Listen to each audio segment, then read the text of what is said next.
So mga par, matapos nga po magpiyansa si Gervonta Tank Davis kasabay ng kanyang pagka-aristo matapos ito magtago ng 2 linggo sa mga kapulisan dahil sa kaso nito sa pananakit ng babae, kung saan mga idol, balikulungan ulit si Tank Davis dahil naglabas po ulit ng panibagong warrant ang korte matapos hindi nito sinunod ang rules ng kanyang probation sa kaso naman ito na hit and run. Well, tila lubog na ngayon si Tank Davis mga idol. Labas-pasok na ito sa kulungan. Paulit-ulit na kaso ang tinitira sa kanya. Sayang talaga itong si Tank Davis mga boss. Dahil isa tayo mga idol sa gusto makita na bumalik si Davis sa action sa ibabaw ng boxing ring. Lalo pa patuloy ang pagsikat ng mga kasabayan nito na sina Shakur Stevenson at Devin Haney. Gusto natin makita na labanan ni Tank Davis sa mga fighter na to para sa ating mga boxing fans. Meron nagsasabi mga idol na walang laban daw si Tank Davis kay Shakur at Boy Ilong dahil natural daw ito na maliit na fighter. Pero tiwala pa rin tayo mga idol sa power ni Davis Boy na kapag matamaan ka ng solid, posible ikatulog mo to sa bakbakan.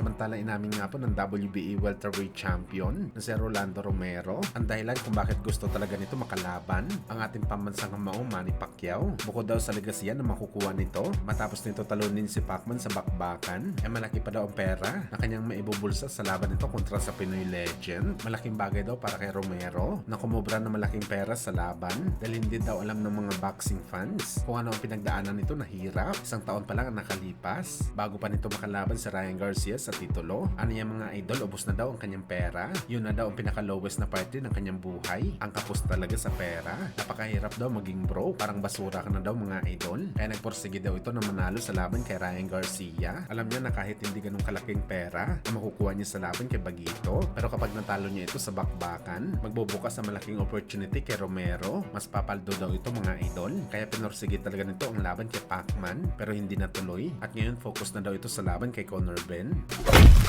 Sa kabilang banda naman mga idol, Japanese monster na Naoya Inoue, tinawag na kakaibang species daw ang kapwa nito Asian legend na si Manny Pacquiao. Prangka na sinabi ni Inoue mga boss na sa ibang level daw talaga si Manny Pacquiao na boxer at hindi daw siya magtatangkang i-break ang record ni Pacman na 8th division champion. Too much daw talaga ang bagay na to para sa Hapones. Gagawa daw si Inoue ng kanyang sariling landas sa sports ng suntukan. Ibang history daw ang gagawin ni Inoue sa boxing. Well, saludo tayo mga idol sa respeto ni Inoue kay Manny Pacquiao. Pero matik naman talaga mga boss na sasabihin ni Inoue ang ganitong bagay na hindi niya tatangkain na i-break ang record ni Pacman dahil sa totoo lang imposible naman talaga. Kung nahirapan na nga si Inoue sa 4th division champion ito, paano pa kaya ang 8th division champion ni Pacman?